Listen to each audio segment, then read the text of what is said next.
ce geste qu'enfant, nous ne savions pas emprunter aux anciens aruspices, jetant aux cieux quelques osselets, et par lequel nous lancions des poignées de billes qui venaient retomber au hasard pour dessiner au sol le jardin des délices. Nous l'appelions d'un nom que je veux croire aujourd'hui oriental ou gitan, à la rasbaille. Faire à la rasbaille avec des bonbons ou des petits jouets, c'était ajuster les incertitudes du sort par la certitude de nos petites forces. À peine échus à terre, ces météores, dragées perlés de diverses couleurs, déclenchaient de véritables rixes, où le plus vigoureux se vengeait du plus chanceux. Bosses, coups, cris pour ces atomes de feu où s'éparpillait le soleil. On forçait le destin dans des grappes de rire avant de chauffer un sens entre nos mains. Ainsi, les poètes.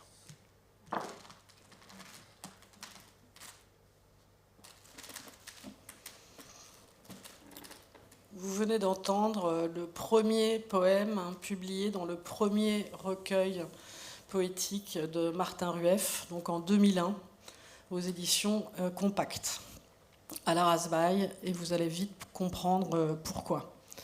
Mais aujourd'hui, nous sommes réunis pour parler de son dernier recueil, Mots d'avion, publié en 2026 aux éditions de l'Extrême Contemporain. 25 ans, donc, séparent le poème que vous venez d'entendre et les textes que nous allons discuter aujourd'hui, enfin sur lesquels nous allons dialoguer aujourd'hui et que vous allez, pour certains d'entre eux, entendre. Donc ce livre, je vais commencer juste par dire que c'est un livre magnifique, mais qui résiste à toute appréhension qu'on pourrait dire sommaire ou univoque. Celle qui en ferait par exemple un essai ou qui en ferait un recueil de poèmes ou un récit. Donc il y a plusieurs façons pour ce recueil, ou ce livre plutôt, de faire recueil, de constituer un recueil. On pourrait commencer par dire qu'il rassemble des textes, prose et poèmes, écrits avec et pour Michel de Guy, autour de sa mort le 16 février 2022, mais surtout autour de l'amitié profonde qui les a liés pendant plus de 20 ans. En ce sens, Mots d'avion vient enrichir ce que j'appelle la BDMR, la bibliothèque de Guy de Martin Rueff, qui comporte déjà plusieurs volumes. D'abord l'Allégresse pensive, paru chez Belin en 2007, qui est un recueil collectif composé à partir des interventions au colloque de Cerisy de 2006, que Martin avait organisé. Puis Différence et identité, qui est paru chez Hermann en 2009. Et je me souviens très bien du travail impensable que ce livre avait exigé.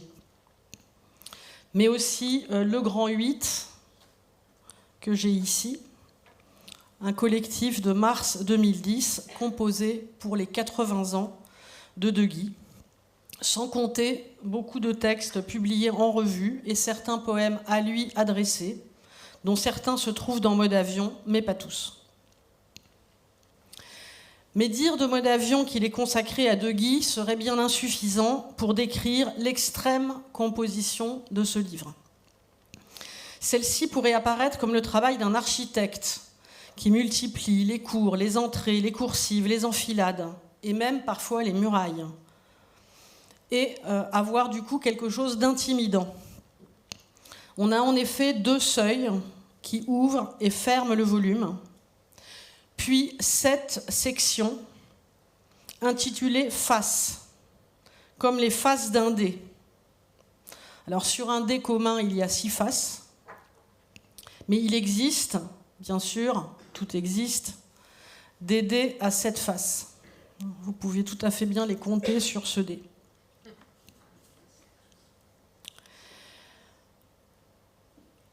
Un jour, Quentin Meillassoux a proposé une lecture du coup de dé de Mallarmé sous le signe du 7.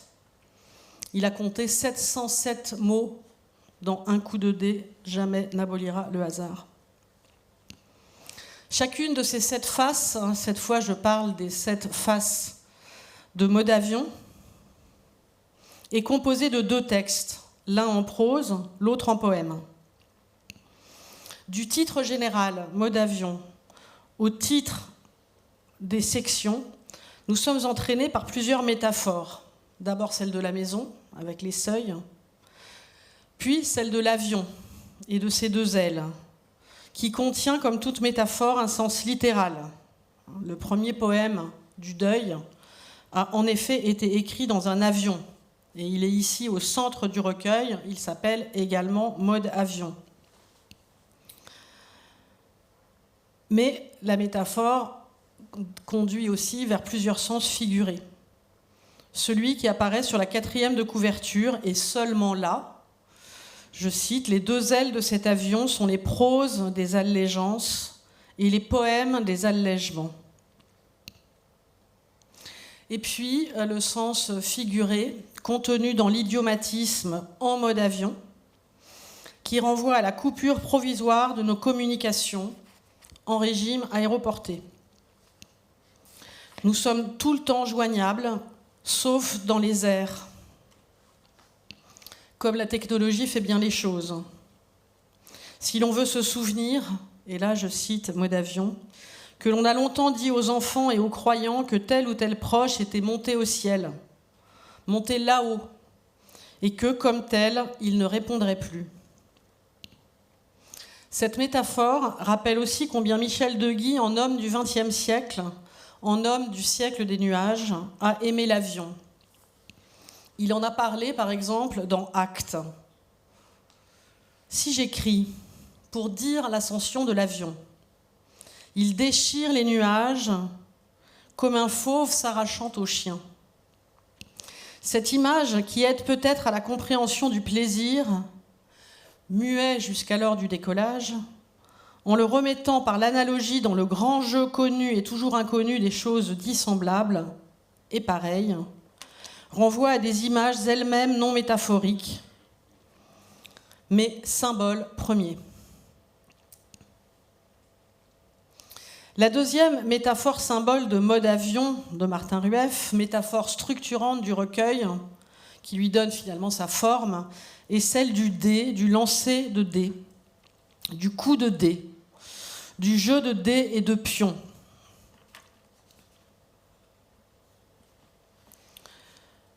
Le sénet, dont le nom signifie passage chez les Égyptiens.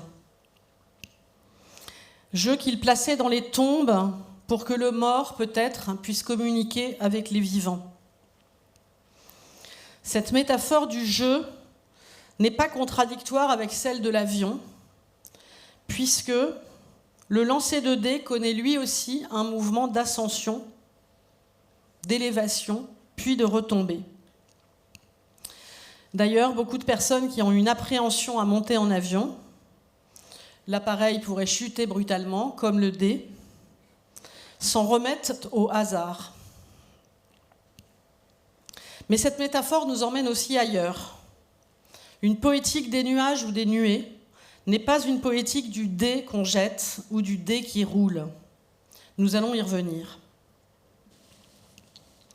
Si cet édifice fortement intentionnel, intentionnalité de construction qui caractérise tous les livres de Martin Rueff, et que la jonction en particulier érige en forme-sens absolu, puisque son programme rassemble effectivement tous les livres.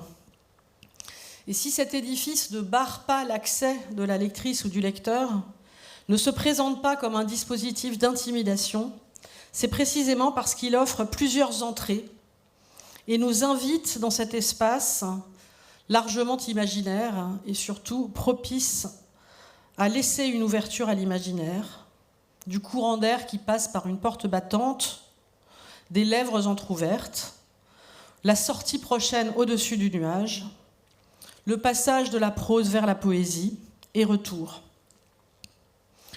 On entre ici comme on veut, et l'on peut même jouer ses entrées au dé, comme dans Marelle de Cortázar par exemple, rejoindre le livre par une de ses faces et aller ainsi de l'une à l'autre.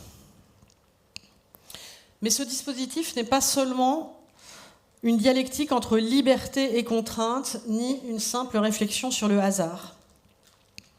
C'est pourquoi j'ai proposé à Martin, comme à vous, de mettre la rencontre d'aujourd'hui sous le signe des dés et du coup de dés, pour deux raisons principales.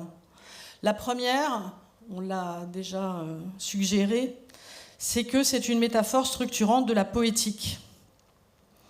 Martin le rappelle dans un texte intitulé « 3 mots sur le dé qui roule dans ses pages », où il rappelle aussi le coup de force, le coup de théâtre ou le coup de grâce que constitue cette œuvre qui changea l'histoire du poème français, un coup de dé de Mallarmé. Mais aussi parce que la prédiction de l'avenir par les osselets ou par les dés à Rome évoque l'affinité qui existe entre les dés et les lettres. Les Romains jouaient avec les lettres comme ils lançaient des dés. Le caractère divinatoire du geste lui donnait quelque chose de sacré.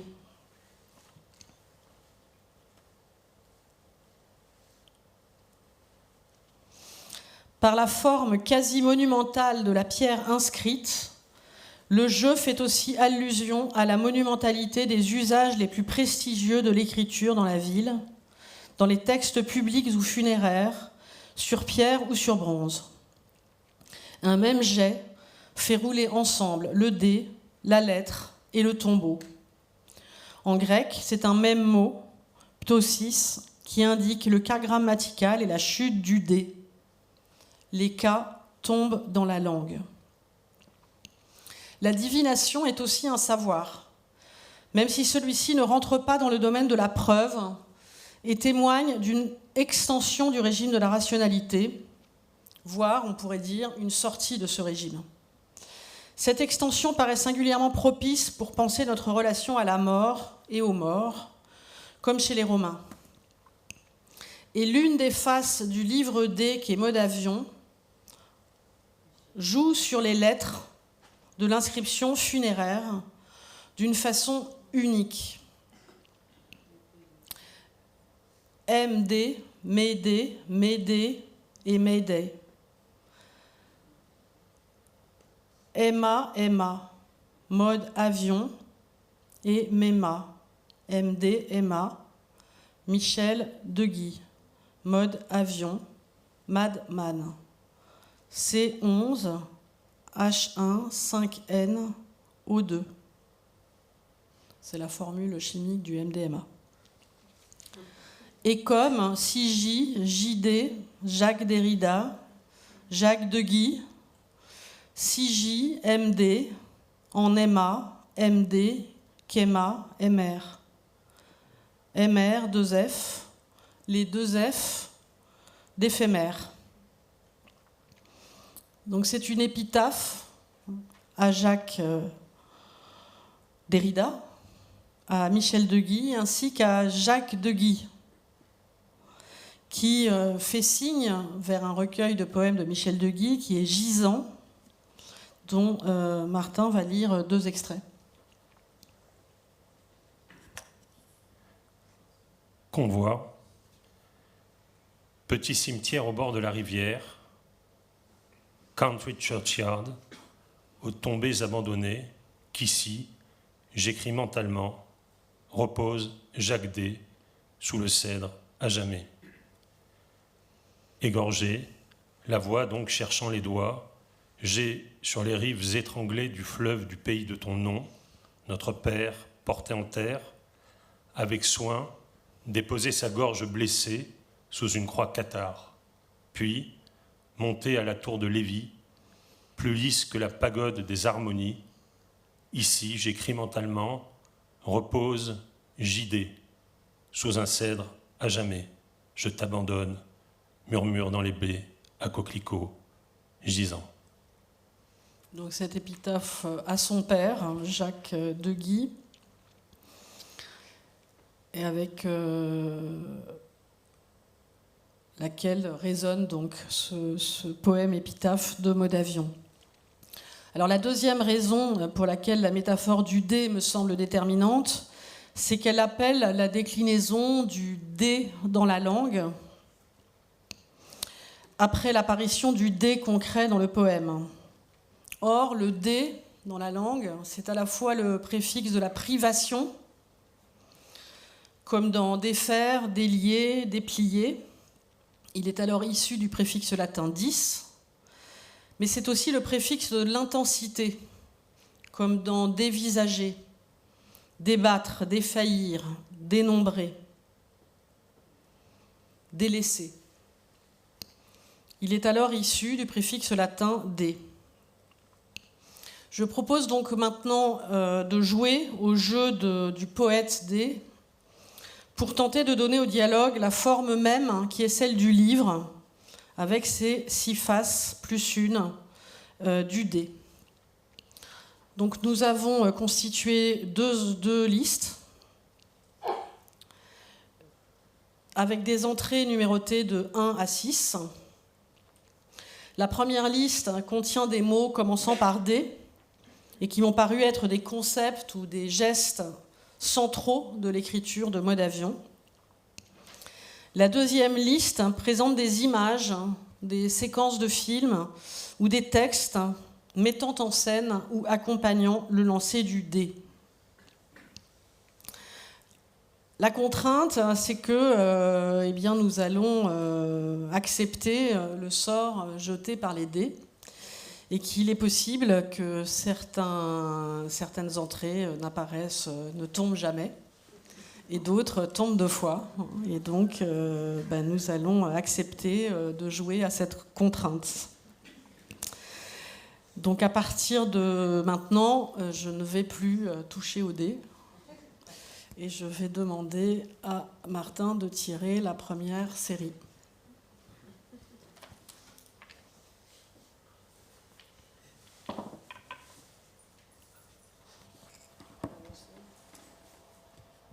Trois, 2.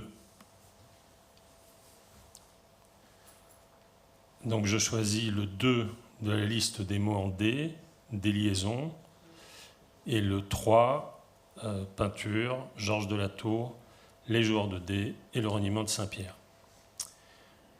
Et donc c'est moi qui dois parler. Oui. Eh bien, la déliaison... Allez, pardon, je prends mon micro. Je regarde. Donc le mot déliaison, je le relie à 2 autres mots en D, qui sont détachement et délaissement, et qui renvoient à ce que j'ai cité tout à l'heure, où tu parlais de l'allégeance des proses, donc qui correspondrait plutôt à l'entrée 1 au mot dette, et les poèmes de l'allègement. Et donc je t'interrogerai là-dessus, sur la manière dont le poème t'arrache aussi de la présence ou de la dette à l'égard de Michel de Guy. Oui, j'ai, comme beaucoup d'entre vous, j'imagine, appris les langues anciennes, et j'avais été frappé en apprenant les langues anciennes que le premier verbe grec que nous devions apprendre était le verbe luo, luo, lues, lues. Et en fait, ce mot voulait dire délier. Et j'avais été très frappé qu'au moment où on apprenait le latin, le premier verbe qu'on apprenait, c'était amo, j'aime. Et donc je me disais, c'est quand même étrange que quand on commence une langue ancienne, on nous apprenne à nous délier, et quand on commence une autre langue ancienne, on nous apprend à nous lier. Et donc la question de la déliaison, elle a joué beaucoup de rôles dans mon travail avant que d'en jouer dans ma vie. Et je me souviens d'ailleurs que Comme si quelque, les poèmes étaient rythmés par une séquence de pleins et de déliés. Et donc le thème de la déliaison est central. Alors pourquoi est-ce qu'il est central ? Bon, dans nos vies psychiques, il est évidemment décisif, et tous les psychiatres nous expliquent qu'il faut savoir se délier. Moi, je trouve qu'il devrait plutôt nous apprendre à nous lier, mais bon, ça c'est une option. Et de fait, tu as raison d'en faire un concept poétique parce que dans le rapport à Michel de Guy, dont l'œuvre, tu as rappelé, a été pour moi si décisive, évidemment, la question de la liaison ou de la jonction, la question du lien, de l'intensité du rapport amical et aussi l'intensité du rapport poético-amical, et je dirais même du rapport poétique à la poésie et à la poétique, puisque de Guy, comme d'autres, ne les déliait pas, justement, a été central. Et c'est vrai qu'une première manière de répondre à ta question serait de dire que autant les proses de Modavion sont des proses qui disent l'attachement à l'œuvre et à la personne, mais surtout à l'œuvre et à l'éthos du poète de Guy, autant le poème, lui, essaie de ménager, tu disais, des voies de sortie, des échappées, des liaisons. Évidemment, la déliaison, c'est un terme que je préfère à la séparation parce que on entend liaison dans des liaisons et on apprend quelque chose qui est très important pour, selon moi, définir un certain régime de poésie. C'est pas la poésie qui pourrait définir la poésie, un certain régime de poésie dont De Guy avait donné la formule en disant les poèmes de l'attachement, les poèmes de l'arrachement. Et je trouve que la déliaison, comme d'ailleurs la jonction pour moi, ces deux mots, on pourrait dire, c'est des mots qui sont d'une certaine manière contraires, mais très, très proches. La déliaison, c'est une forme d'attachement. Et de fait, beaucoup des poèmes de ce livre sont des poèmes qui apprennent à partir, d'une certaine manière, ou qui m'ont appris à partir. Je me souviens d'un débat assez houleux à la Maison de l'Amérique latine autour de la publication de La Jonction, où Michel de Guy avait parlé de trivialité à propos de certains des poèmes du recueil, en pointant ton usage de la rupture de ton, de ton rapport à des langages peut-être attrapés un peu partout, dans la rue, chez les enfants, dans toutes les langues d'ailleurs. Et vous aviez eu un profond désaccord sur cette question. Et donc, est-ce que ce n'est pas une manière qui te sépare très fortement de lui? Et qu'est-ce que tu pourrais en dire? Oui. Alors ça, c'est vraiment un point central. Je te remercie de poser la question. Parmi vous, je sais, il y a des amis philosophes, et on dit souvent, c'est un point que Feuerbach avait expliqué et qu'Agamben reprend, que souvent dans l'histoire de la philosophie, un philosophe reprend un concept en se disant le philosophe précédent l'a pas poussé assez loin. Donc je ne me permettrai pas évidemment une telle vanité à l'endroit de l'œuvre de Guy, mais ce que je dirais plutôt, c'est que De Guy est un poète qui a multiplié les ruptures de ton, mais il les a toujours, pardonnez-moi de le dire, ça peut vous sembler un jeu de mots, mais c'est pas vrai, il les a toujours multipliées à une certaine hauteur. Et toutes les ruptures tonales, les dénivellations de Guy sont toujours des dénivellations hautes. Donc on peut dire que son avion, elle est plus haut que le mien, et que du coup, quand il descendait, il était toujours plus haut que celui que, disons, mon petit appareil. Et le rapport, pour moi, du poème aux autres modalités discursives, on dirait volontiers aujourd'hui aux autres jeux de langage, qui sont les jeux de langage de la chanson, les jeux de langage des enfants, me semble en fait accomplir un programme qui est celui de la poésie, disons, moderne, en tout cas de l'axe, on va dire, Baudelaire-Eliot, qui est de laisser entendre du monde ce qu'on peut attraper, coller dans le poème, mais sans pour autant prétendre que cette manière je pense que c'est pareil d'ailleurs en musique, et c'est pareil aussi en peinture, sans pour autant soutenir que cette forme qu'on attrape, elle est très haute. Et il me semble que c'est une manière de poursuivre De Guy par-delà De Guy. Et Michel De Guy, lui, était c'est un mot qui lui va très bien, farouchement opposé à ça. Farouchement opposé à ça. Et pour lui, la dénivellation, c'était plutôt, si vous voulez, passer de Hölderlin à Góngora. Bon. Dans mon poème, dans ce que j'essaie d'écrire dans mes poèmes, ça va être plutôt d'essayer de mettre ensemble Góngora et Hölderlin et les Cranberries et Patricia Cass. Voilà, pour laquelle j'ai pas une passion, c'est pas la question. Mais je pense que le propos est plutôt... Et il me semble, alors ça c'est une discussion qui s'est enrichie dans notre histoire à nous deux, il me semble que là, le roman avait été plus loin, et plus vite plus loin. Voilà. Et là encore, il y aurait beaucoup à dire, et Claude Mouchard a écrit des choses là-dessus aussi, sur la manière dont Mallarmé, lui, ne veut pas du langage de la Gazette, mais il est capable de récupérer, justement, dans Conflit, ou etc., des locutions qui, jusqu'à lui, n'allaient pas. Et de fait, je pense que aimer un poète, aimer un philosophe, c'est accepter la déliaison. C'est accepter que l'hommage prenne aussi la forme de la discussion. On l'admet tout à fait dans l'histoire de la peinture ou de la philosophie ou de la musique, et on n'a pas assez dit combien c'était aussi important dans l'histoire de la poésie. Et du coup, en effet, tu as raison, ce livre, il est aussi dans cette relation-là.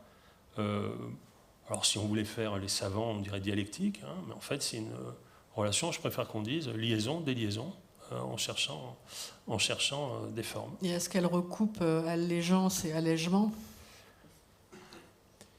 Oui, parce que donc tu as cité le quatrième de couverture où je dis les proses d'allégeance.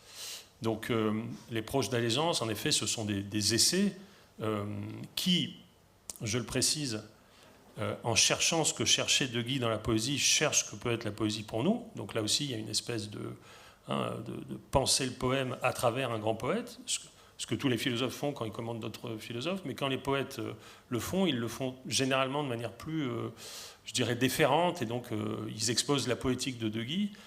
Et De Guy aimait pas ça, d'ailleurs, et je pense que les poètes qui sont là aussi n'aiment pas ça. Il faut discuter avec les propositions poétiques pour savoir quel sens ça a d'être là ensemble aujourd'hui. Et les poèmes d'allègement, oui, en effet, les poèmes d'allègement, ils essaient de trouver une autre manière d'articuler les exigences que je partage avec De Guy, hein, de mettre de la pensée dans le poème, mais de mettre l'époque aussi. Mais il faut, me semble-t-il, il ne faut pas faire rentrer l'époque en la transfigurant pour le poème. Il faut la faire rentrer comme elle est.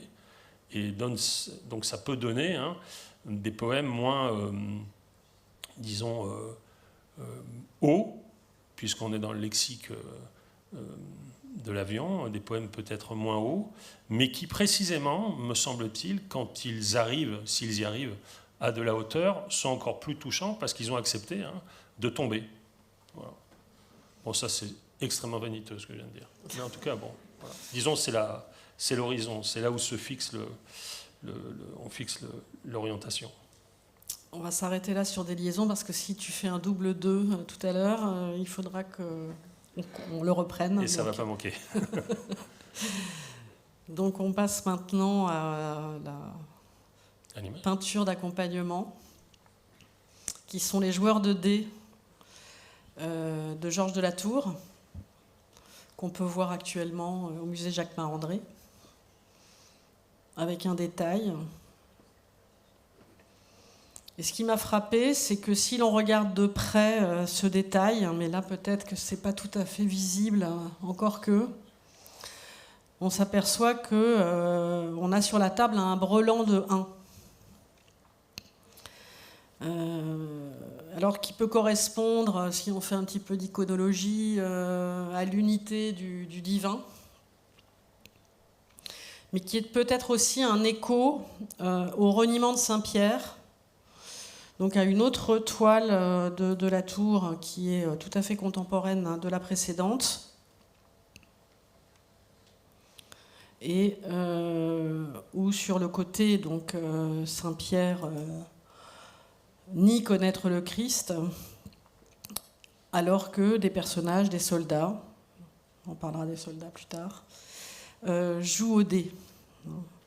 Et les 3-1, c'est aussi les 3 fois où Pierre renie le Christ.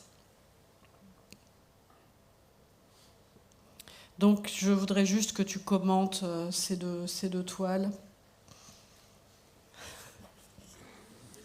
Eh ben voyons. Eh ben voyons. Je te mets un autre détail si tu veux. Oui. Non, la main. L'étoile de la tour, hein, donc moi je savais pas, je savais que Tiphaine Samoyo montrerait des images. Elle m'avait un peu évoqué, mais on n'était pas rentré dans les détails pour que le jeu soit complet. Et bien sûr, la tour, le Georges de la Tour de Tiphaine, c'est pas celui de Char, hein, qui est très célèbre dans les feuilles d'hypnose, hein, Madeleine à la veilleuse, etc. Mais bon, ça, disons, l'ambiance, quand même, et la lumière sombre, le clair-obscur le disent. Mais moi, je suis très sensible à ce que tu dis sur le reniement de Saint-Pierre. D'abord parce que c'est un texte qui a profondément marqué Cesare Pavese, hein, qui a écrit un livre qui s'appelle Avant que le coq chante, Prima che canta il gallo.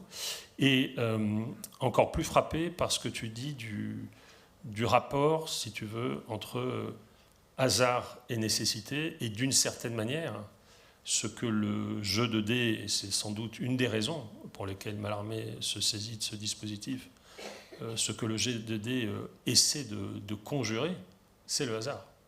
Évidemment, sortir 3-1, que ce soit, comme tu dis, la Trinité, ou que ce soit les 3 figures du reniement de Saint-Pierre, c'est une manière de donner du sens à ce qui, précisément, échappe, ou plutôt, c'est une manière de resémantiser quelque chose qui devrait être une exposition pure à ce qui nous arrive. Et là, j'insiste sur ce que tu as dit, en commençant dans ton propos introductif, c'est que le dé, qui a une interprétation tout à fait légère, gracieuse et ludique, renvoie pour beaucoup d'écrivains et de philosophes, pensons évidemment à Pascal, à quelque chose qui est au contraire tout à fait tragique, parce que c'est le rapport à la contingence de l'existence. Et donc il me semble que là, le triple 1, c'est une manière de dire, finalement, là, on a conjuré le hasard, parce qu'on a aplani la casualité, le hasard. Et donc c'est évidemment des tableaux très, très impressionnants.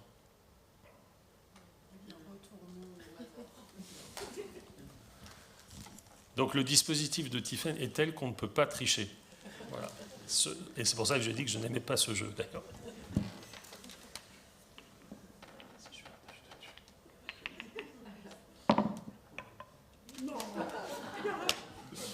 Bon, allez, on y va.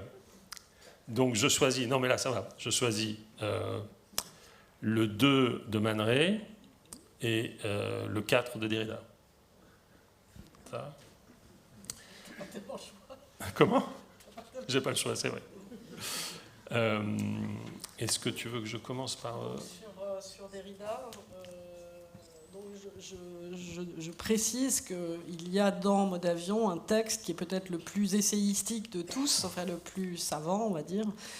C'est un texte très important, à mon avis, qui porte sur la différence et sur Derrida et sur De Guy comme poète de la différence, mais sur le lien entre Derrida et De Guy. Et étrangement, dans le livre de philosophie que tu as consacré à la poétique de Michel de Guy, Différence et identité, ce développement ne figure pas, comme si c'est quelque chose qui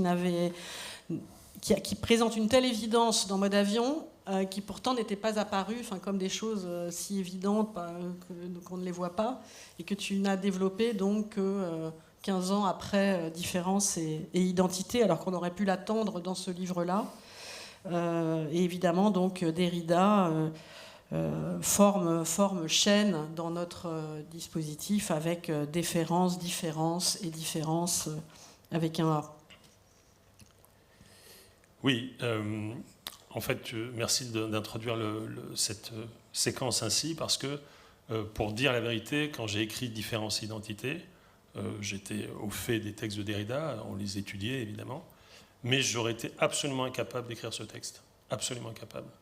Pourquoi ? Parce que ce texte repose pour moi sur une évidence, mais comme souvent dans la pensée, et aussi d'ailleurs dans le poème, l'évidence arrive après un très très long travail. Donc la thèse de cet essai, elle est très aisée à résumer, même si les développements techniques sont un peu plus ardus, disons. C'est plutôt l'arête du dé que la face. Mais disons, voilà la thèse. Alors l'avantage avec ce genre de livre, c'est qu'on ne peut pas spoiler les gens. C'est pas ça qui va... Vous n'allez pas dire « Ah ben, il a expliqué ça, donc c'est bon. » Voilà. Non, je pense que ça ne va pas jouer comme ça. En fait, le point biographique est le suivant, c'est que Derrida et De Guy sont strictement contemporains. Ils ont 2 mois de différence. Ils ont eu des parcours très différents. De Guy a été très vite célèbre dès la publication de ses premiers ouvrages. Il était philosophe de formation. Derrida a mûri bien plus longuement son œuvre et est devenu bien plus célèbre. Et donc, il arrive souvent dans l'histoire de la littérature qu'il y ait ces espèces de courses où ceux qui ont aidé, non pas un cadet, puisqu'ils étaient contemporains, mais quelqu'un qui était moins connu, se font doubler. Et cette situation n'a pas du tout nui à leur amitié. Derrida a écrit sur De Guy a écrit sur Derrida. Et bien souvent, on a résumé cette fréquentation à ce rapprochement, si vous voulez, à cette amitié. Alors on était content parce qu'évidemment, pour des raisons qui tiennent à l'histoire de la philosophie française depuis les années 2000, philosophie et littérature, c'est devenu un thème qui contribue à la création de chaires de philosophie. Je ne reviens pas là-dessus. Et donc on se disait, tiens, c'est bien, il y a un philosophe qui s'est intéressé à un poète et un poète qui s'est intéressé à un philosophe. En réalité, c'est pas du tout ça qui m'a intéressé. C'est bien plutôt la chose suivante, qui alors là est un des scoops de la soirée pour vous, c'est que, il en faut, c'est que c'est Michel de Guy qui a écrit le premier texte philosophique sur Jacques Derrida.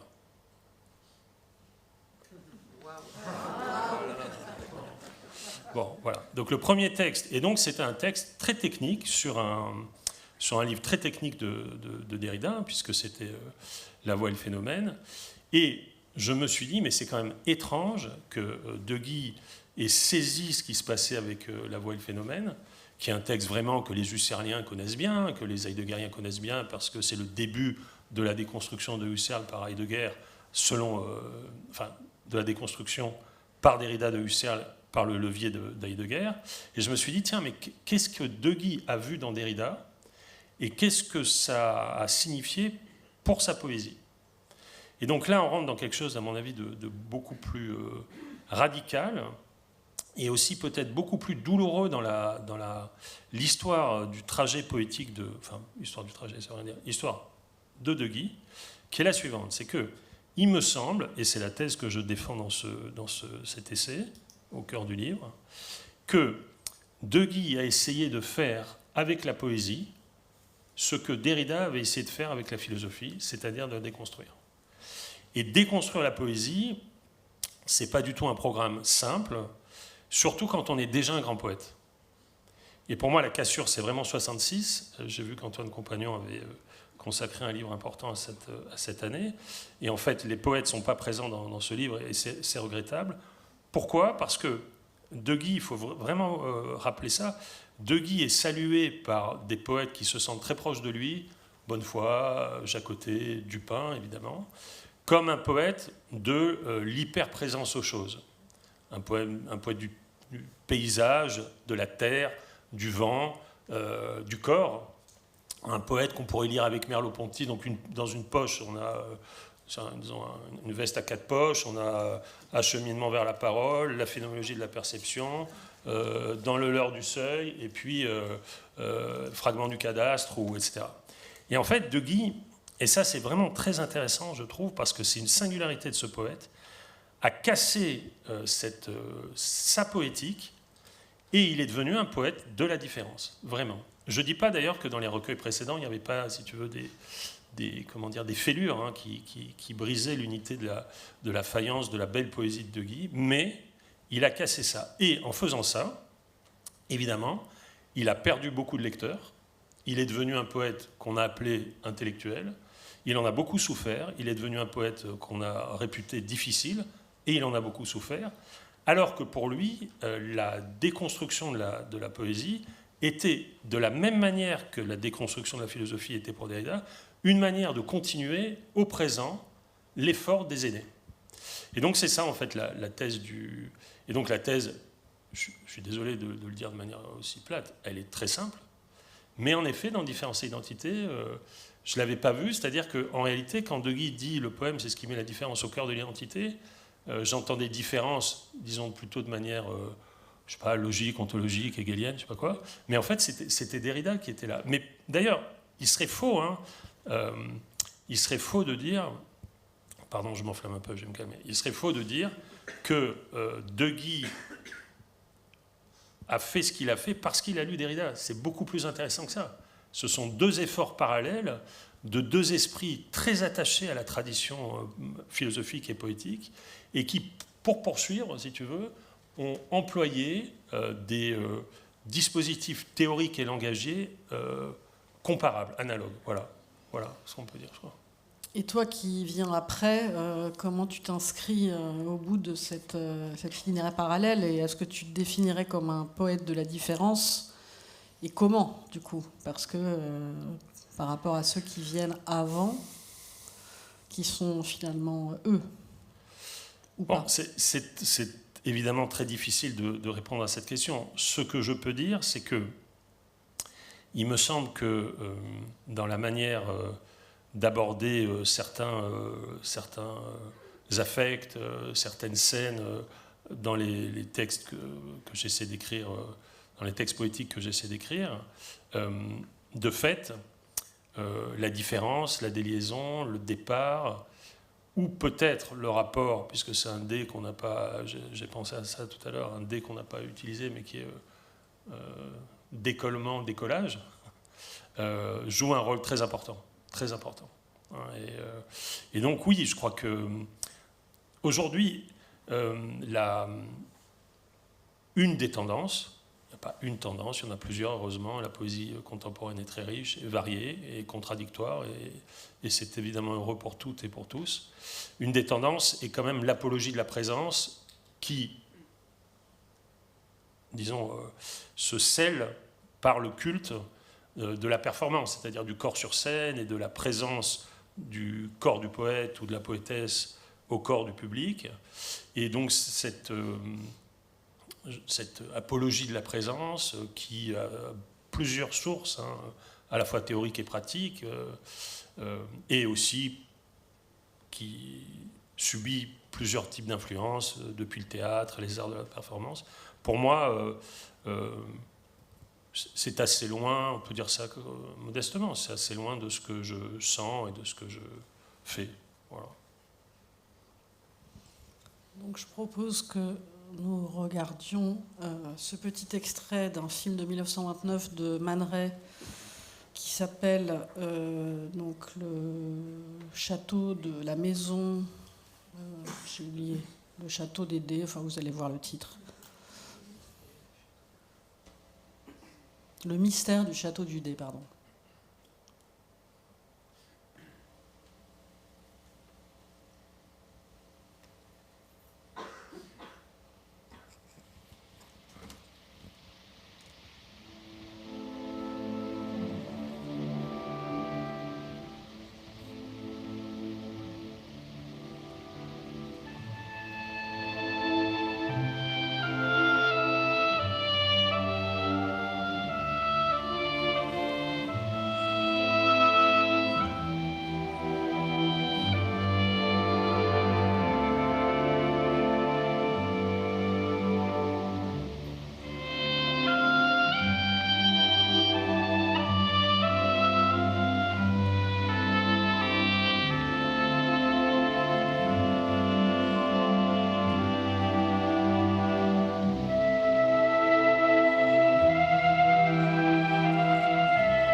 juste cet extrait l'occasion de t'interroger rapidement sur un coup de dé et sur ton rapport à l'armée et éventuellement croisé avec celui de Guy. C'est une grosse question, mais tu vas peut-être pouvoir le faire rapidement.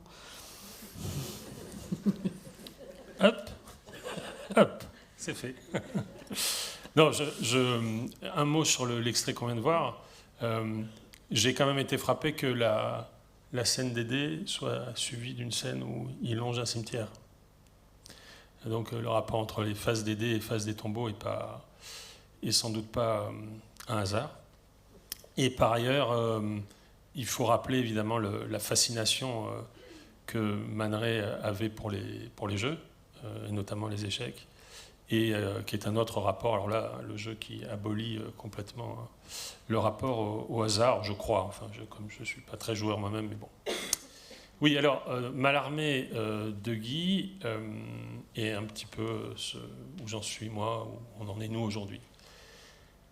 Il m'est apparu que dans la crise que j'évoquais tout à l'heure, Mallarmé est un allié pour De Guy, et que Mallarmé De Guy est allé à Baudelaire par Mallarmé, c'est-à-dire qu'il a utilisé Mallarmé pour rendre Baudelaire plus rugueux, plus moderne aussi, plus technique, plus agressif, plus capable de pénétrer dans le débat contemporain, alors que d'autres générations, et l'exemple le plus frappant me semble-t-il, c'est Bonnefoy, sont allés à Mallarmé par Baudelaire pour arriver à Baudelaire et ont aboli carrément Mallarmé. C'est le cas, tout le monde connaît ça, de la préface célèbre des poésies de Mallarmé par Bonnefoy en poésie Gallimard, où Bonnefoy organise une espèce de rivalité entre Baudelaire et Mallarmé pour donner finalement à Baudelaire le primat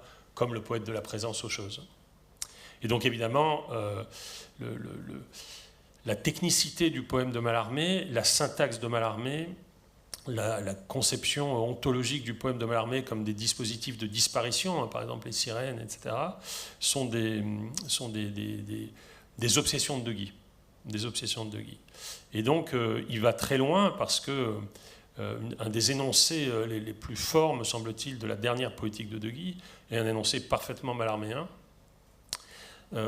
Et là, d'ailleurs, pour une fois, il cite un élément de la culture populaire qui, du coup, semble-t-il, l'avait frappé. C'est qu'il y avait une émission, je pense que certaines et certains d'entre vous se souviennent de cette émission, qui s'appelait Portée disparue. Bon, oui. Portée disparue, donc on envoyait des gens faire des enquêtes à la place de la police pour retrouver la jeune fille qui avait fugué, etc. Et De Guy avait entendu cet énoncé de manière assez forte parce qu'il entendait deux adjectifs, portée disparue, deux participes passés employés comme adjectifs, et il a dit mais en fait c'est pas ce que fait le poème. Parce qu'en fait, beaucoup d'entre nous ont été longtemps convaincus que le poème portait disparu, c'est-à-dire que c'était le lieu dans lequel le passé était contenu et que chaque fois qu'on ouvrait, comme un flacon, Baudelaire, le poème, on avait une espèce de comme ça, un grand souffle de passé, et donc c'était ça qui nous émouvait. Et De Guy dit non, le poème ne porte pas disparu, il porte disparaissant. C'est-à-dire que la machine du poème consiste à faire apparaître le monde, les éléments, les visages, les rires, les enfants, etc., comme des objets qui disparaissent dans le dispositif du poème. Ça n'a rien énoncé comme ça a l'air très technique, etc., mais en fait, c'est tout simplement une description, à mon avis, beaucoup plus raffinée de l'effet poétique, de ce que fait le poème.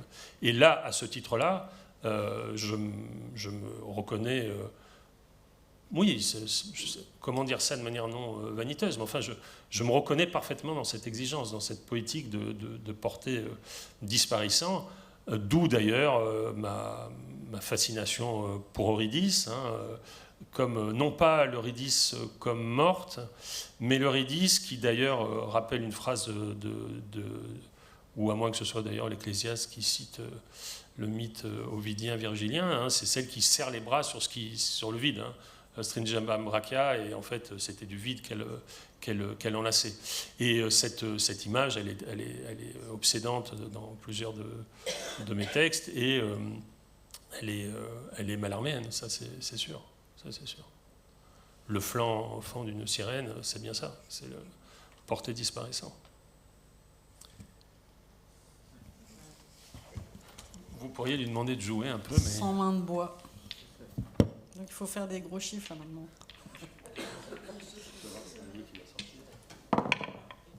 Ah, 5 et 3. Bon, c'est bien. Ah bah oui.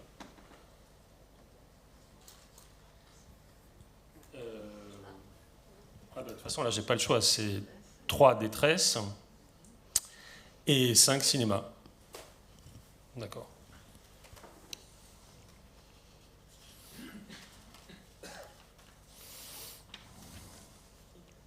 Alors la détresse, évidemment, c'est la détresse, mais sur la question des poèmes du deuil et des larmes, hein, et peut-être t'interroger plus précisément sur la sentimentalité.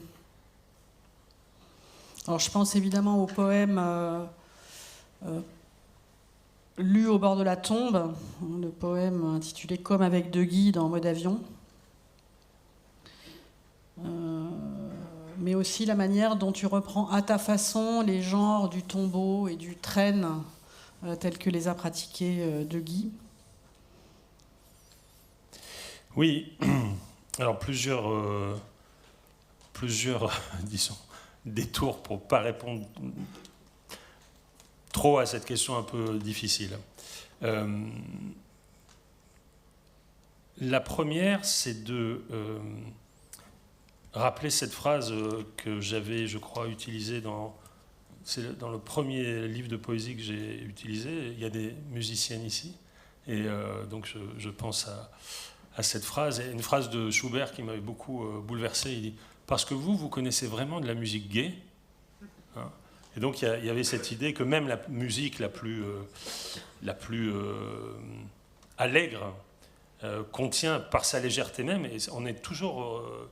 on revient toujours au dé, une forme d'émotion, et c'est pour ça que Bach peut être si déchirant, et des comptines peuvent être si déchirantes, autant que des grands compositeurs romantiques, bien sûr. Mais ce n'est pas la même tristesse. C'est une tristesse qui a sans doute à voir plus avec le matin, la clarté, la lumière. Et donc oui, c'est bien qu'étant un homme parfaitement rigolo, oui, c'est vrai, je suis plutôt du côté de la détresse. Oui.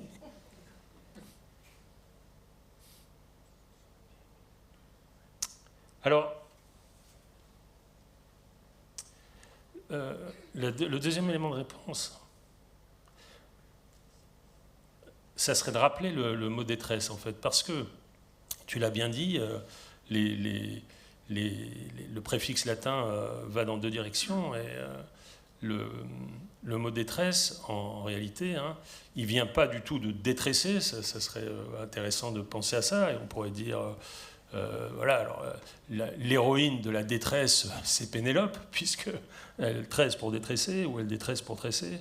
Et en fait, détresser, la détresse, ça vient du mot, en fait, c'est le même mot que district, c'est-à-dire c'est quelque chose qui est resserré, qui est engoncé.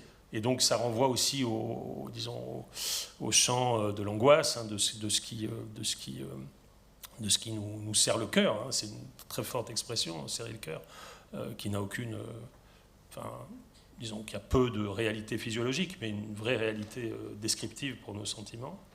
Et dans Mode Avion, dans une des leçons que je tire dans une section que j'ai appelée Nos poèmes ne savent pas ce qui les attend, je glose en fait ce terme, je m'en aperçois maintenant que tu me poses la question, en parlant du désarroi, détresse, et je dis, hein, parce qu'il dit la sortie de route et la perte des repères, désarroi est un beau mot, et puisque désarrié a existé, nous pourrions toutes et tous nous dire aujourd'hui désarroyés. Voilà. Plus que jamais. Ensuite, je glose une réflexion de Guy. Le sentiment d'être arraché à l'histoire est historique, et à des millénarismes sans science ont succédé des catastrophismes éclairés d'aujourd'hui. Voilà. Donc c'est ça, et donc de fait, dans le dernier dans le dernier numéro de la revue Catastrophe, Pierre Vinclair, c'est le dernier numéro qui est aussi le dernier numéro de Catastrophe. Pierre Vinclair, à la fin, fait une espèce d'épilogue, de postface, dans laquelle il dit que quand il est arrivé au poème, quand il s'est interrogé sur le poème, le rapport entre... il dit la guerre, d'une certaine manière, entre poète lyrique et poète formaliste était achevée. Et je pense que, bien qu'étant bien plus âgé que lui, j'ai toujours senti cette opposition comme une opposition factice et qui relevait d'un imaginaire de gang de la poésie. Et rien ne m'est plus étranger que ça. Je n'arrive même pas à très bien comprendre comment on peut penser le poème de la sorte. Et d'ailleurs, ce qui m'a amené souvent, comme certaines et certains, et toi-même d'ailleurs, à essayer de lire des poètes formalistes comme des poèmes lyriques, comme des poètes lyriques. C'est le cas évidemment de Roubaud, qui est un immense poète lyrique, mais qui fait du poème lyrique un dispositif formel, et aussi des poètes lyriques comme des poètes formalistes. Voilà, donc je pense que, pour employer une autre métaphore ludique, c'est l'avantage de l'histoire. On arrive à certains moments de l'histoire de la poésie ou de la poétique où on peut rebattre un peu les cartes. Et donc oui, la question élégiaque, la question sentimentale ne me fait pas peur, même si, de fait, comme tu l'as dit tout à l'heure, ça ne peut pas dispenser celles et ceux qui s'en emparent d'un travail formel, tout simplement pour que ce dispositif lyrique ou élégiaque du décollement soit partageable, tout simplement, soit partageable, et là je cite Vinclair par ailleurs, intéressant, c'est-à-dire qu'il attire l'attention. Et alors pour moi, alors là je le dis comme une espèce de conviction très ancrée en moi, De Guy est un immense poète lyrique, peut-être même un des plus grands des poètes lyriques du XXe siècle. Et toi, tu lui empruntes à la fois la figure, la forme et le mot de Tombeau, mais pas celui de Traîne. Non. Non. Aussi par déférence, parce que le Traîne, c'est donc À ce qui n'en finit pas, qui est l'immense poème de deuil que De Guy compose après la mort de son épouse. Ce que je partage avec De Guy, mais évidemment aussi avec d'autres poètes qui m'ont précédé, des poètes qui écrivent et des poétesses qui écrivent aujourd'hui, c'est l'idée, et ça je crois que tu l'as dit tout à l'heure dans la question, peut-être je ne l'ai pas assez relevé, l'idée que beaucoup des genres de la tradition sont des genres disponibles. Voilà. Donc ça, je pense que le tombeau, c'est un genre disponible, parce que, étrangement, les gens ne cessent pas de mourir. Voilà. Et donc, il y a des tombeaux à écrire. Bon, le hasard a bien fait les choses, puisque l'extrait qui va accompagner donc, cette entrée détresse est assez distrayant. Et donc il s'agit du début d'un film de Yakuza, pour celles et ceux qui sont familiers de Zatoichi ou de ce genre japonais des films de Yakuza. Ils ou elles sauront que Zatoichi non seulement est aveugle, excellent sabreur, mais aussi remarquable joueur de dés. Donc qu'est-ce que ça peut vouloir dire, remarquable joueur de dés? Donc c'est précisément parce qu'il arrive par une certaine sensorialité aussi à dépasser la question du hasard.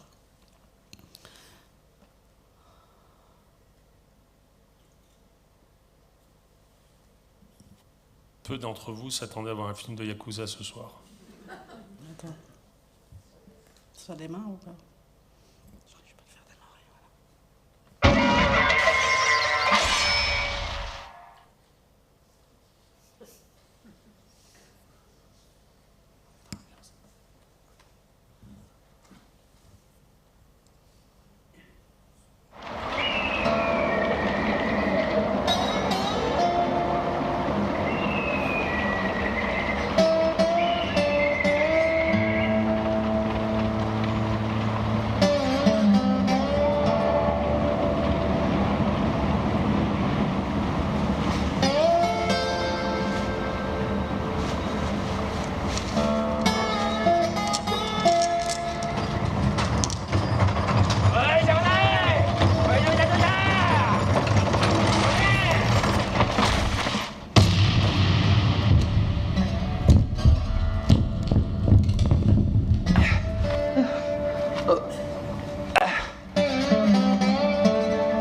Oh!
Deux petites choses juste sur cet extrait.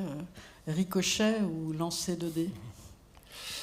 Oui, j'ai été frappé en voyant le film par le bruit que fait le dé dans la première chute, la première ptosis, là, quand il tombe comme une masse. Alors évidemment, ce metteur en scène avait dû voir les tableaux de Georges de la Tour, puisque c'est un 1 qui sort.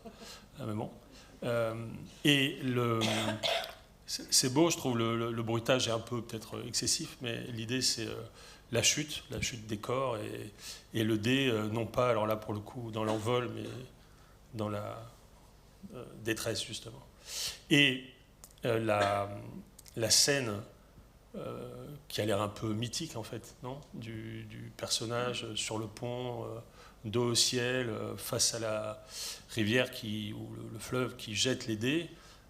Évidemment, elle est, comme tu dis, elle est dans une tension avec une autre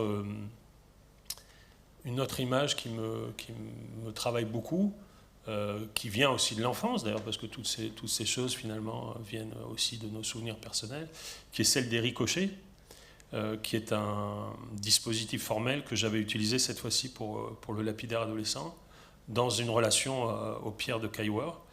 Et alors les ricochets, tout le monde en a fait, et tout le monde est persuadé d'être... Tout le monde en a raté. Tout le monde en a raté, mais tout le monde est toujours persuadé d'être meilleur que celui qui est à côté. Donc bon, j'avais été frappé parce que voilà, ça c'est la manière dont on travaille. Plusieurs d'entre nous, c'est que le mot ricochet, c'est un mot très étrange, qui fait partie des mots dont on dit l'étymologie est incertaine, puisqu'il renvoie peut-être au coq, peut-être au rebond.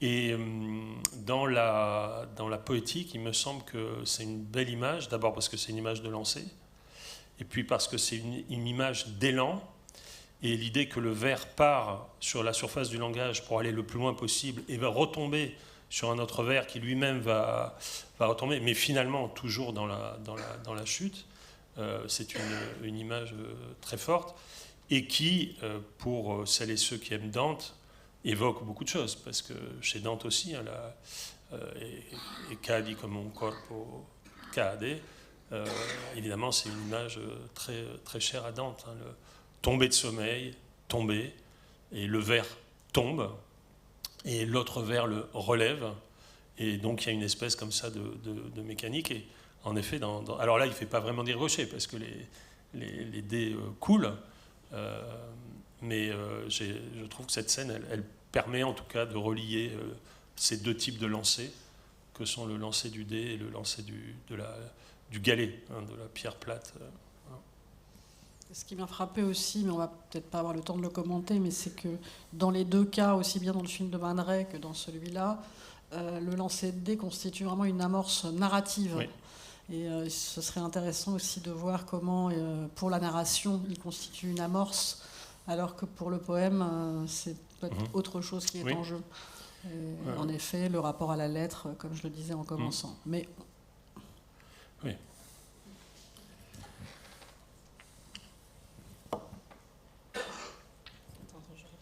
Personne ici n'a une influence sur les deux. Parce qu'il reste.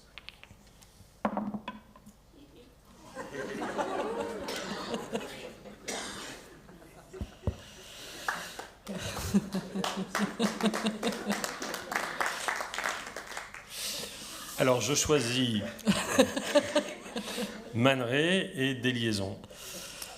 On va pas repasser le Man Ray. Man Ray, on va pas le repasser. Mais vas-y sur des liaisons. Mais je pense que ce qui serait bien, c'est de, sans tricher, hein, c'est... J'avais une autre question sur des liaisons. Hein. Ah bah voilà. Non, parce que j'allais dire, ce qui serait intéressant, c'est de relier quand même des liaisons et dettes, hein, parce que ce sont les deux faces du même dé, en fait. Hein. Oui, mais tu vas peut-être faire un 1 après. Bah à ce moment-là, je parlerai de déliaison, du coup. Donc vas-y. Non, mais tu as raison, déliaison. Alors, non, je le prends autrement. J'ai juste une question qui permet de le prendre autrement. C'est une phrase de la page 135 qui me paraît très importante pour la question de la déliaison et qui est « La poésie ne sauvera pas le monde ». Ah oui.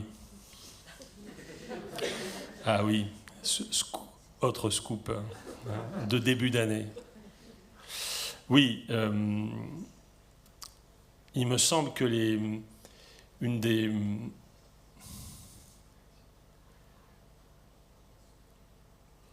quelque chose que les poétesses et les poètes d'aujourd'hui partagent, me semble-t-il, pour beaucoup d'entre elles et beaucoup d'entre eux. Et on pourrait citer ici, aussi pour lui rendre hommage, Stéphane Bouquet, c'est l'idée que la politique des poètes et l'exigence politique du poème ont changé. Et que les grandes déclarations, pour reprendre un terme que Kant avait employé pour la philosophie, hein, le ton apocalyptique adopté naguère en poésie n'a plus cours, n'a plus lieu, et que c'est pas comme ça qu'il faut concevoir le rôle du poème. Et du coup, il me semble que les poètes politiques d'aujourd'hui, et il y en a, sont des poètes qui travaillent pas simplement à d'autres échelles, bien sûr, mais aussi qui essaient d'inventer d'autres corrélations, d'autres liaisons, d'autres jonctions entre leur engagement politique et le type d'opération poétique dont ils se montrent capables. Alors, pour ma part, le terme de déliaison, si on le prend d'un point de vue, alors là, pour le coup, plus politique ou plus moral, renvoie évidemment à la relation que les individus ont entre eux et à ce que doit être un poème digne d'une société dans laquelle l'injonction majeure du politique aujourd'hui, c'est de séparer. Et donc la déliaison poétique, étrangement, et je suis prêt à assumer ce paradoxe, la déliaison poétique, le travail poétique de la déliaison, est une forme de lutte contre l'individualisme et contre... Pourquoi ? Parce que, alors ici, il ne faut pas généraliser, il ne faut pas les tambours, il ne faut pas les trompettes, il ne faut pas les guitares électriques non plus, il faut y aller, pour employer un terme très technique, il faut y aller mollo. Vraiment mollo. Les structures du politique d'aujourd'hui, qu'elles soient économiques, sociales, et la France est un exemple parmi d'autres, consistent à séparer les gens. Et donc, il semble que le rôle du poète, ce soit de recréer du lien. Alors donc, il faut créer du lien, etc. Mais il me semble que recréer du lien ne peut pas se faire sans une réflexion sur ce qui différencie les individus à chaque fois. Et il faut de la déliaison pour faire de la communauté. Et si on pointe immédiatement le commun, De Guy avait fait publier un très beau recueil de Jean-Charles Véliante, tu te souviens, dans la collection L'Extrême Contemporain, qui s'appelait « Rien commun ». Rien commun. Eh bien, rien commun, c'est le fondement, me semble, délié, libre, d'une communauté qui peut, de nouveau, se poser des questions de sens commun. Si on réunit toujours par le commun, si on cherche le commun partout, eh ben on ne fait pas de la bonne politique. Et il me semble que la déliaison, c'est autre chose que la poétique communautaire. Voilà. En disant ça, je viens de me priver d'une 50aine de lecteurs. Bon.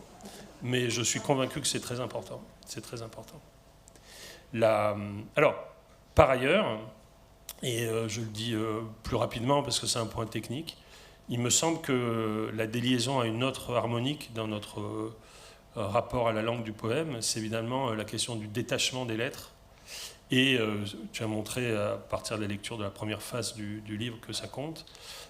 Délier, c'est aussi apprendre à séparer les lettres et à faire de la lettre, me semble-t-il, un lieu d'opération du poème qui renvoie à la question de l'articulation, puisque c'est parce que nous savons détacher les lettres pour les relier que nous savons articuler, et c'est parce que nous savons articuler que nous savons produire un langage intelligible.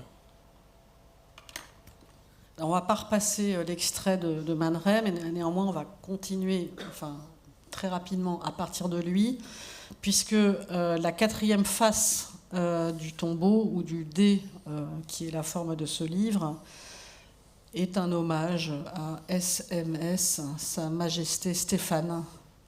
Donc je te propose de le lire. Parmi les SMS essaimés par Sa Majesté Stéphane, mal armé, au sens mystérieux sérieux, n'est-il pas celui qui fait de ce scrupuleux métier suave le secrétaire maîtré syllabiquement du sens même de nos spasmes, soupirs, mémoire, serment, et encore sentiments, mensonges, superbes, mais aussi sibyllin, Michel et Sibylline. Il reste 2 lancers. Essaye de faire un 6. Bah oui, c'est vrai.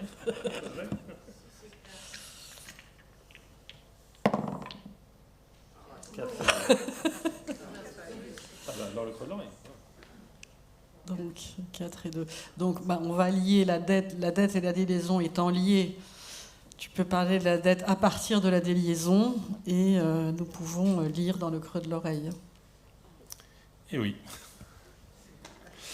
Alors, la dette, elle est évidente dans ce livre. Elle est profonde. Elle renvoie évidemment à la dette que j'ai contractée à l'endroit de l'œuvre de Michel de Guy et de sa personne, bien sûr. Et elle définit, me semble-t-il, un rapport à l'histoire de la poésie.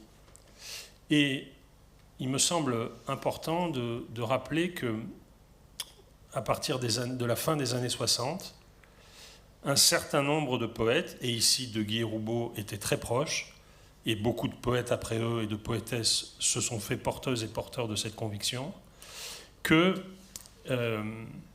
la société, alors c'est toujours difficile d'employer des mots aussi grandiloquents, mais disons un certain type de société de communication, un certain type de société de l'information et un certain type de rapport au langage allaient reléguer la poésie, sinon aux oubliettes de l'histoire, du moins lui donner une part congrue que parfois De Guy appelle la part apéritive, c'est-à-dire vous nous donnerez bien un petit poème dans le métro, allez Jojo, lis-nous un poème, bon.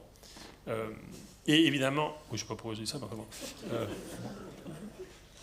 Non, mais vous savez... Bientôt en lire un. Oui, allez Jojo.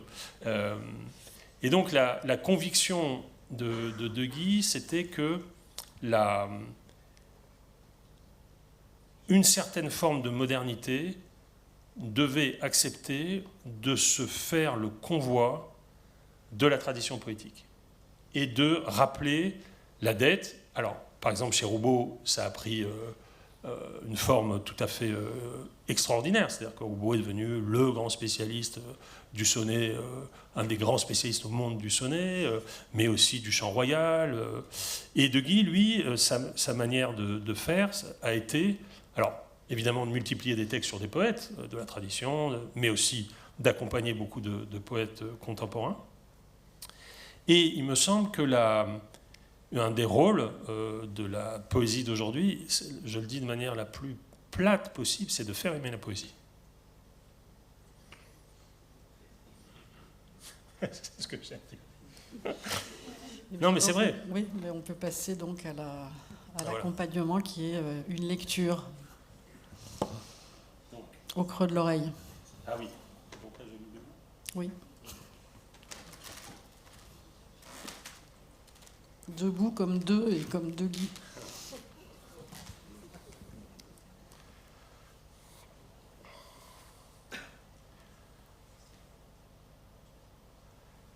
Donc c'est un poème en prose qui s'appelle « Dans le creux de l'oreille ». Lentement, doucement, en pas chassé comme sur des galets dans la lumière du matin, tu as procédé vers l'homme qui offre le mur de ses épaules, et te rapprochant, tu t'es penché vers lui, sur lui, tu as passé tes bras autour de son cou, sur son cou, tu t'es baissé, et à bonne distance, tu as murmuré, susurré dans le creux de son oreille, avec une suavité nette et chaleureuse qui fait le timbre de ta voix, formulant une requête proprement étonnante, comme le chant d'un matin détouré de toutes ses exigences, tu as dit, du bout des lèvres, collé près du lobe, à la manière d'une boucle tendre, cherchant à annuler l'air qui séparait la bouche de son oreille, tout près, trop près peut-être, tu as dit « Offre-moi, je te prie, la paupière auriculaire ». Requête que lui, le démantelé concentré, l'eût-il pu, n'aurait certes pas écarté d'emblée, car pour lui chacune de tes requêtes est un don d'existence, mais accueillie, à coup sûr, par un haussement d'épaule, ne fût-ce le double poids de ton corps et de ta demande exigeante. Mais le mal du bien était fait, et la potion avait glissé le long du creux de l'oreille, à l'enseigne d'un vent coulis, terme qui n'est pas mal choisi, tant il fait penser à ce qui s'écoule, et s'écoulant nous retient, et se déversant nous renverse, et qui est du temps, et qui est adjectif, qui vient comme le nom coulis de couler, mais ne s'emploie que pour le vent, flatus vocis, du vent qui se glisse par les fenêtres et les clôtures, et c'est bien ainsi que, le long du canal circula, tourbillonna, ta requête coulissante et non pas coulevrine, car dans le creux de l'oreille, comme du vague, il ne sera pas question de sifflements qui seront sur nos têtes, mais dedans, dans l'espace du dedans, ouvert par le creux de l'oreille.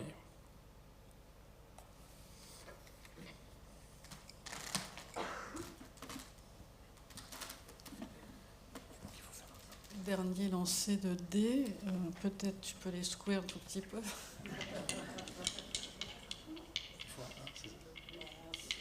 Un 6.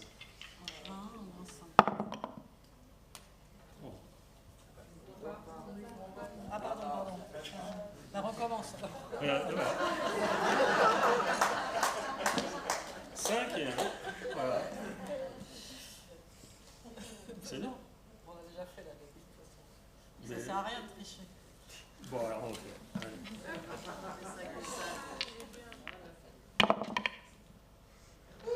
Hein?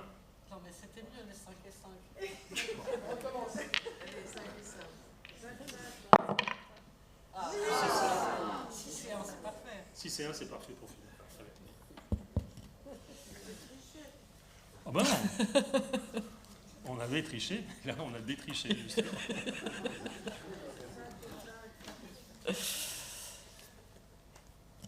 Donc dérivé.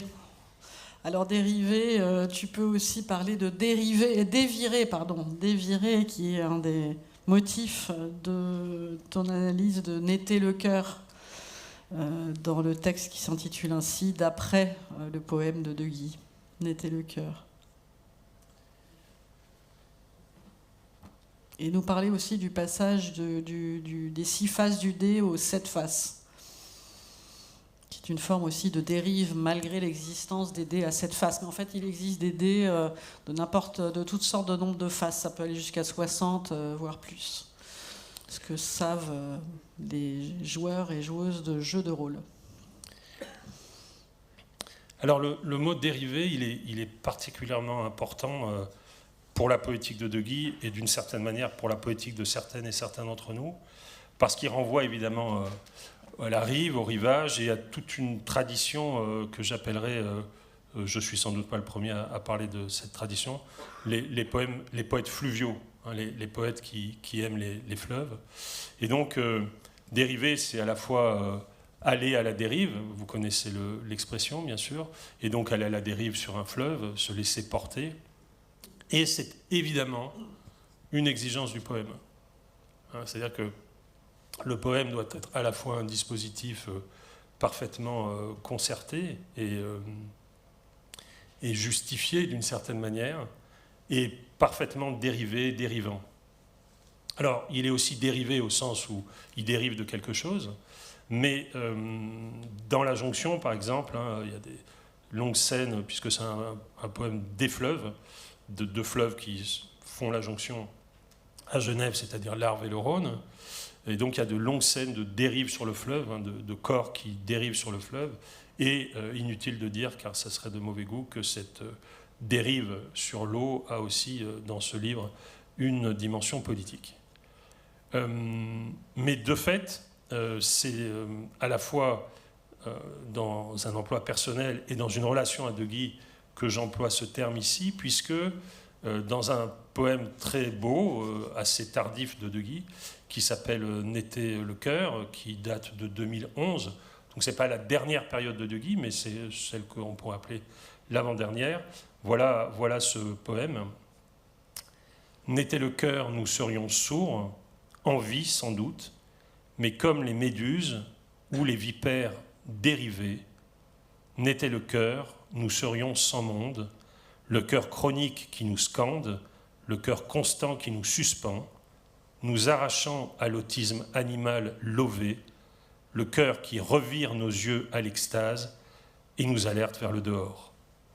N'était le cœur, nous serions sourds, entends mon cœur, entends la douce vie qui marche. Et donc je commente ce poème. Dans le livre, je multiplie les entrées dans De Guy, il y a des entrées théoriques, tu en as parlé à propos de Derrida, et là j'analyse ce poème, je fais ce que, il me semble, les amoureuses et les amoureux de la poésie doivent faire, c'est-à-dire décrire ce qui se joue dans un poème, dans son dispositif formel, qui est aussi la pointe la plus avancée de son dispositif émotif. Et donc le fait d'utiliser dérivé de manière adjectivale, hein, vous avez entendu les méduses ou les vipères dérivées, c'est très beau. Évidemment, les méduses dérivées, c'est les méduses à la dérive, hein, qui vont comme des espèces de vagues. Hein, mais les vipères dérivées, c'est parce que leur corps dérive comme ça. Donc, ce n'est pas tout à fait la même figuration. Dérivé et déviré, hein, il y a les deux. Et en fait, c'est un terme que De Guy avait déjà employé dans un poème bien plus ancien des poèmes de la Presqu'île. Voilà donc la question de la dérive. Et une des fascinations qu'exerce pour nous le fleuve, aussi comme grande métaphorisation du temps, évidemment, c'est que la dérive est en nous, hein, on n'est pas simplement dans la dérive. Et cette image, je crois qu'elle fait partie de notre socle commun disons, sentiment premier, ouais, être à la dérive. Voilà, donc oui, c'est un terme très, très important et on pourrait le gloser aussi dans la question de la dérivation, mais bon, peut-être que les gens en ont assez des dérives. Le 6, c'est une image, un tableau ici de Mantegna, qui est un des rares qui figure explicitement, enfin un des rares objets culturels qui figure explicitement dans Mode Avion. Et tu mentionnes la question du tirage au sort des vêtements du Christ, me semble-t-il, pour deux raisons. D'abord, pour lier le coup de dé et le cubisme, avec ce tableau de Picasso intitulé Crucifixion, et on aperçoit en bas des personnages qui jouent au dé avec un cornet à dés, qui peut faire évidemment penser au recueil de Desnos. Et puis voilà, j'en ai rassemblé plusieurs hein, pour peut-être que tu nous parles de la question de la combinaison.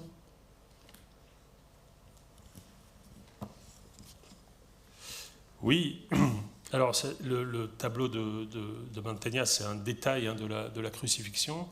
Et évidemment, le tableau dans son ensemble est tout à fait extraordinaire, notamment avec ces roches hein, si caractéristiques, là on ne les voit pas, mais qu'on a chez Bellini aussi, comme des espèces de tranches, hein, comme des moraines hein, qui sont posées les unes contre les autres.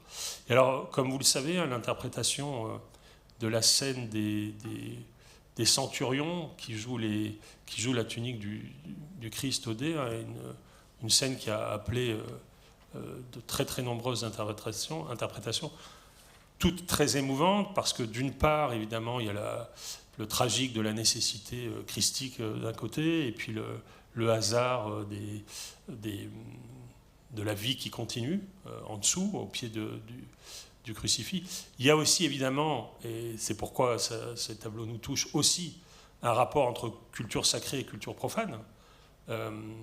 Et donc cette scène hein, est donnée à ces centurions, ces gueules hein, tellement fortes, musculeux, tendus, et aproguins aussi, hein, évidemment. Alors il y a évidemment une réflexion sur l'âpreté, mais c'est moins ça qui me frappe, moi, que la vie en dessous, la vie qui continue et qui doit prendre aussi sa part de contingence. Alors oui, la combinaison, combinatoire, je crois que les poètes, comme les musiciens, comme les peintres, hein, ne cessent de jouer avec ça. Et c'est-à-dire, en fait, ne cessent de jouer avec les événements que produisent les dispositifs qu'ils imaginent. Et l'exemple le plus célèbre, c'est pas du tout disons, quelque chose qui caractérise ce que j'essaie de faire, mais c'est la rime, c'est-à-dire un dispositif hein, qui fait advenir par la combinatoire des sens neufs. Mais le poème, et surtout les formes fixes, sont des combinatoires qui reposent sur la conviction que de la combinatoire va naître du hasard. Et donc que la règle produit l'événement. Alors, beaucoup de poètes à contrainte, hein, beaucoup de poèmes de forme fixe, se reposent sur cette conviction, tout simplement que la combinatoire est un moteur qui fait avancer le poème.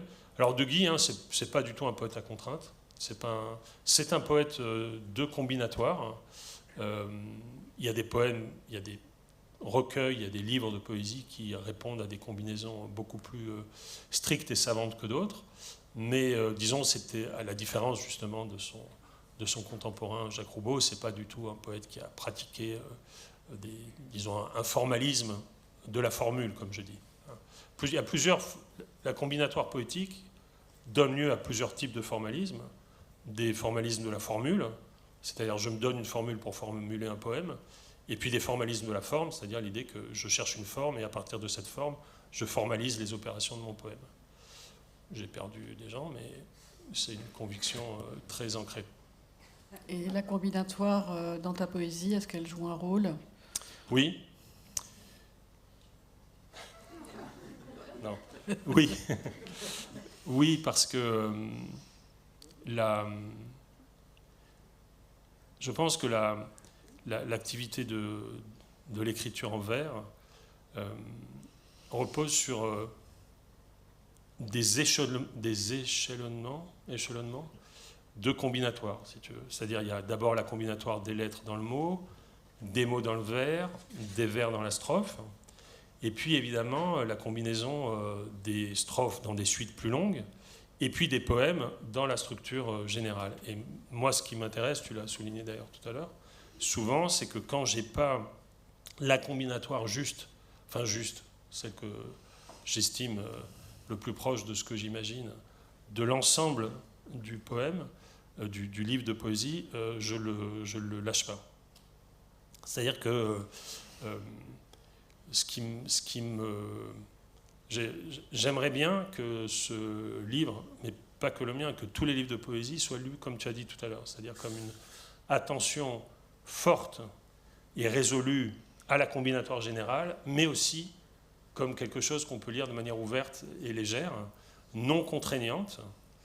Et alors évidemment, l'idéal, c'est de le lire, à mon avis, 2 fois, c'est-à-dire d'abord ouvertement, etc., puis ensuite de revenir sur les... Voilà. L'idée que le poème soit, ou l'ensemble des poèmes obéissent à des combinatoires non perceptibles ou non perçus, hein, n'a aucune importance. Ça ne veut pas du tout dire que la lectrice ou le lecteur passe à côté. Ça veut dire qu'il l'a lu en s'appropriant de l'appareil. Il l'a fait voler à son rythme et ça me va évidemment, ça me va très bien.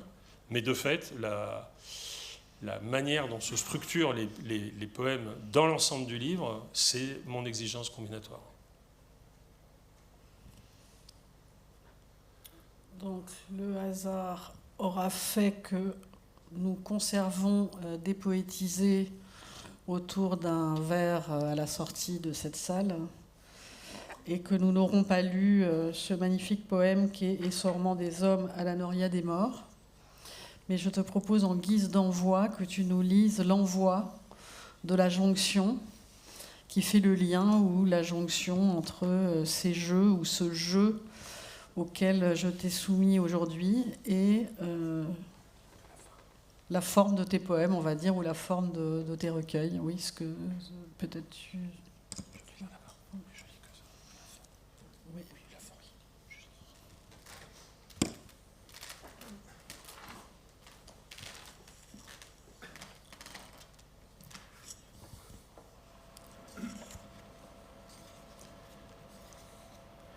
Donc ce long poème, donc je ne lirai que la fin, s'intitule La clepsydre ou l'âge des chiens. Ceux qui connaissent le mot kleps auront compris.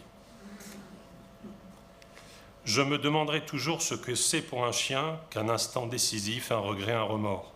Et je voudrais écrire des poèmes comme on lance une balle, qu'ils aillent très loin, rapides, simples, entre vol et chute, qu'ils montent et puis s'inclinent et précipitent très loin au fond du pré, dans un taillis, de l'autre côté de la grille, du voisin, et qu'ils reviennent vers moi, couverts du temps d'un autre, ou qu'ils se perdent à jamais, ou qu'un vieux chien les ramasse.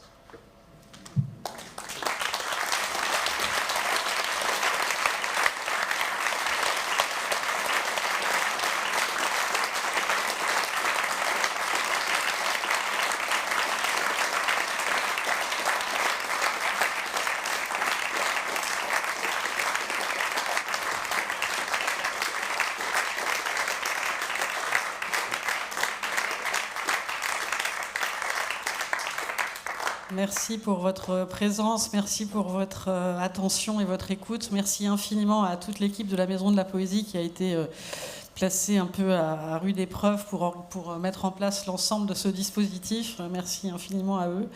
Et puis voilà, on peut continuer à parler à la sortie de la salle et tu peux signer aussi mot d'avion à qui souhaite le lire, l'acheter, le lire. Voilà. Merci à Tiffaine Savoyot.